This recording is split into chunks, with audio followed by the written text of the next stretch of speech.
بسم اللہ الرحمن الرحیم۔ میرے پیارے دوستو، میری پیاری خواتین، السلام علیکم ورحمۃ اللہ وبرکاتہ۔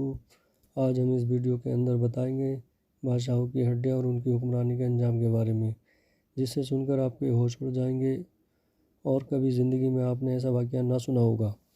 منقول ہے کہ ایک بادشاہ شکار کے لیے نکلا، مگر جنگل میں اپنے مصاحبوں سے بچھڑ گیا۔ بادشاہ نے ایک کمزور اور غمگین نوجوان کو دیکھا جو انسانی ہڈیوں کو لپیٹ رہا ہے۔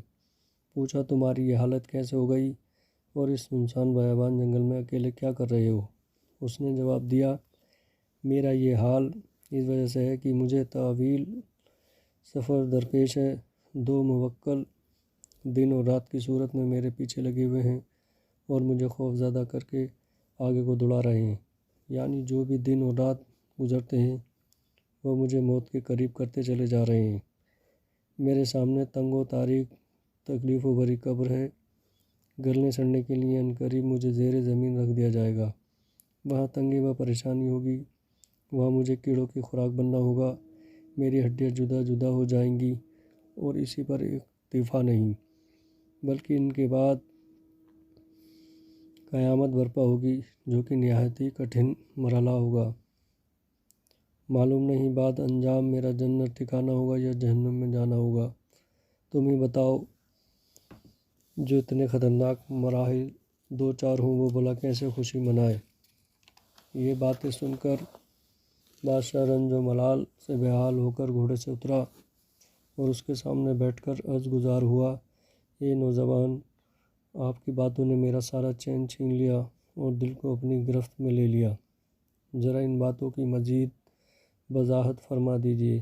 تو اس نے کہا، جو میرے سامنے یہ ہڈیاں جمع ہیں، انہیں دیکھ رہے ہو، یہ ایسے بادشاہوں کی ہڈیاں ہیں جنہیں دنیا نے اپنی زینت میں الجھا کر فریب میں مبتلا کر دیا تھا۔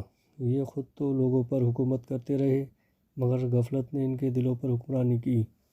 یہ لوگ آخرت سے غافل رہے، یہاں تک کہ انہیں اچانک موت آ گئی۔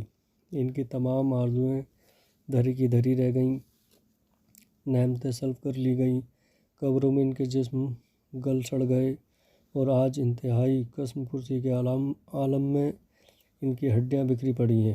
عنقریب ان کی ہڈیوں کو پھر زندگی ملے گی اور ان کے جسم مکمل ہو جائیں گے، پھر انہیں ان کے اعمال کا بدلہ ملے گا اور یہ نعمتوں والے گھر جنت یا عذاب والے گھر میں دوزخ میں جائیں گے۔ اتنا کہنے کے بعد وہ نوجوان بادشاہ کی آنکھوں سے اوجھل ہو کر معلوم نہیں کہاں چلا گیا۔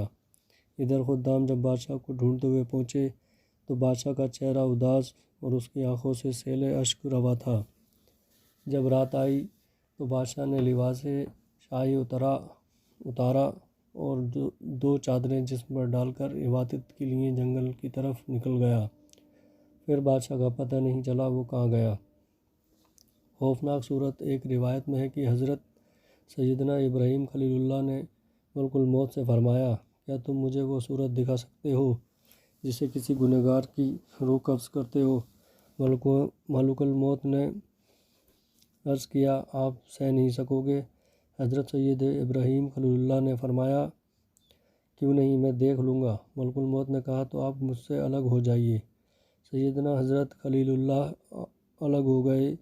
جب ادھر منہ توجہ ہوا تو ملاحظہ کیا کالے کپڑوں میں ملبوس ایک سیاہ فام شخص ہے جس کے بال کھڑے ہیں، بدبو آ رہی ہے، اس کے منہ اور ناک نتنوں سے آگ اور دھواں نکل رہا ہے۔ یہ دیکھ کر حضرت سیدنا ابراہیم خلیل اللہ پر بے ہوشی طاری ہو گئی۔ جب ہوش آیا تو ملک الموت اپنی اصل حالت پر آ چکے تھے۔ آپ نے فرمایا، اے ملک الموت، موت کے وقت صرف تمہاری صورت دیکھنا ہی گنہگار کے لیے بہت بڑا عذاب ہے۔ میٹھے میٹھے اسلامی بھائیوں، اس حکایت میں سفر آخرت کی طوالت اور اس میں پیش آنے والی حالت کا کس قدر رقت انگیز بیان ہے۔ پر اسرار مبلغ نے بادشاہوں کی ہڈیاں سامنے رکھ کر قبر و حشر کی جو منظر کشی کی وہ واقعی عبرتناک ہے۔ قبر و حشر کا معاملہ نہایت ہولناک ہے، مگر اس سے قبل موت کا مرحلہ بھی انتہائی خطرناک ہے۔ اس میں نزاع کی سختی ملک الموت کو دیکھنے اور برے خاتمے کے خوف جیسے انتہائی ہوش ربا معاملات ہیں۔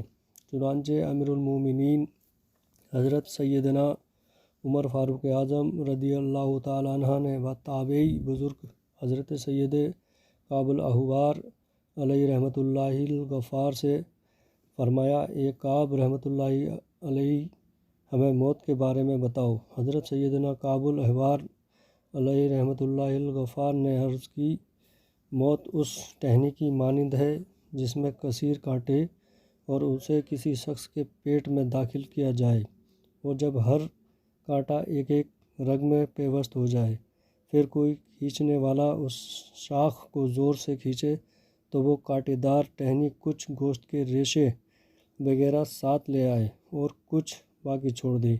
دوستو، یہ ویڈیو آپ کو ضرور پسند آئی ہوگی۔ اللہ میں ہر گناہ سے محفوظ رکھے۔ السلام علیکم۔